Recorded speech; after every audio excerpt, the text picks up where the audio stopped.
Party विधायक दिलीप पांडे ने केंद्र की बीजेपी सरकार पर जमकर हमला बोला है। उन्होंने कहा कि दिल्ली विधानसभा के पटल पर जिस तरह से खुलासे हुए, उससे एक बार फिर यह स्पष्ट हो गया कि अगर देश के लोकतंत्र और बाबा साहब अंबेडकर के लिखे संविधान को खतरा है तो वो सिर्फ बीजेपी से है। बीजेपी ऑपरेशन लोटस के नाम पर देश में असंवैधानिक और अनैतिक तरीके से विधायकों और सांसदों की खरीद फरोख्त करके और केंद्रीय एजेंसियों के जरिए उन पर दबाव बनाकर लगातार चुनावी लोकतंत्र को अस्थिर कर रही है। इस दौरान उन्होंने और क्या कुछ कहा, आइए आपको सुनाते हैं।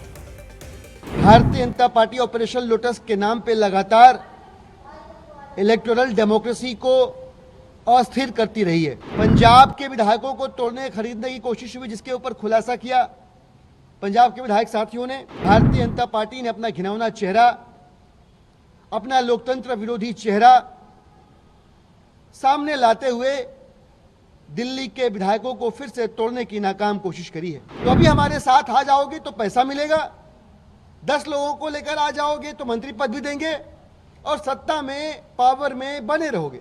आज दिल्ली विधानसभा के पटल पर जिस तरह के विस्फोटक खुलासे हुए, एक बार फिर से स्पष्ट हो गया कि इस देश में अगर लोकतंत्र को खतरा है, बाबा साहब के लिखे संविधान को खतरा है, तो सिर्फ और सिर्फ भारतीय जनता पार्टी से है। पूरे देश में लगातार असंवैधानिक तरीके से, अनैतिक तरीके से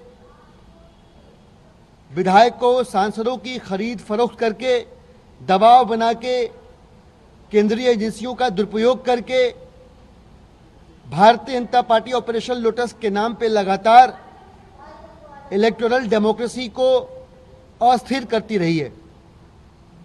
दिल्ली के अंदर भी हमने देखा, एक समय पे भारतीय जनता पार्टी के प्रदेश अध्यक्ष ने दिल्ली के विधायकों को 5-5 करोड़ रुपए में खरीदने की कोशिश की। और अभी इधर दिल्ली में पिछले कुछ महीनों में भी ऐसी कई सारी घटनाएं हुई। पंजाब के विधायकों को तोड़ने खरीदने की कोशिश हुई, जिसके ऊपर खुलासा किया पंजाब के विधायक साथियों ने। और अब फिर से माननीय मुख्यमंत्री अरविंद केजरीवाल जी की गिरफ्तारी के बाद भी भारतीय जनता पार्टी ने अपना घिनौना चेहरा, अपना लोकतंत्र विरोधी चेहरा सामने लाते हुए दिल्ली के विधायकों को फिर से तोड़ने की नाकाम कोशिश करी है। विधायकों को अलग अलग जगहों पर अप्रोच करके यह कहा जा रहा है कि देखो, जैसा कि हमने पहले कहा था, तुम चीखते रह गए, बताते रह गए कि अरविंद केजरीवाल जी की गिरफ्तारी होने वाली है बेबुनियाद, लेकिन कुछ नहीं कर पाए। हमने बेसिर पैर के आरोप लगा कि अरविंद केजरीवाल जी को आखिरकार गिरफ्तार कर ही लिया। अब जब अरविंद केजरीवाल जी को गिरफ्तार कर लिया है, बिना किसी सबूत के, बिना किसी मनी टेल के, तो तुम लोगों को तो हम कभी भी पकड़ सकते हैं।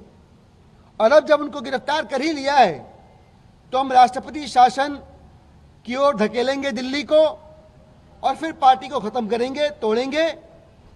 और फिर जब उसके बाद सरकार बनेगी तो अभी हमारे साथ आ जाओगे तो पैसा मिलेगा, 10 लोगों को लेकर आ जाओगे तो मंत्री पद भी देंगे और सत्ता में, पावर में बने रहोगे। लेकिन ये सारे प्रलोभनों को देने के दौरान भाजपा ये फिर से भूल गई कि आम आदमी पार्टी के विधायक भगत सिंह के चेले हैं, अरविंद केजरीवाल जी के सच्चे सिपाही हैं, और वो मरते दम तक दिल्ली की सेवा की, दिल्ली की जनता की सेवा की जो प्रतिज्ञा ली है, वह प्रतिज्ञा अरविंद केजरीवाल जी के गाइडेंस में पूरी करती रहेंगे। आज सदन के पटल पे हमारे किराड़ी से विधायक ऋतुराज जी ने, संजीव झा जी ने, राजेश गुप्ता जी ने, इन तमाम लोगों ने उनके साथ भारतीय जनता पार्टी ने छल कपट करने की कोशिश की, उसकी बयानगी बताई है। बहुत दुर्भाग्यपूर्ण विषय है, लेकिन अरविंद केजरीवाल जी की तरह ही आम आदमी पार्टी के विधायकों का भी कहना है, चाहे कुछ भी कर लो, हमारा जीवन देश की सेवा को समर्पित है। ब्यूरो रिपोर्ट, इंडिया पब्लिक खबर। फिलहाल इस खबर में अभी के लिए बस इतना ही। इस खबर से जुड़ी तमाम लेटेस्ट अपडेट्स और देश दुनिया की बाकी खबरों के लिए सब्सक्राइब करें इंडिया पब्लिक खबर के YouTube चैनल को और बेल आइकन दबाना बिल्कुल ना भूलें।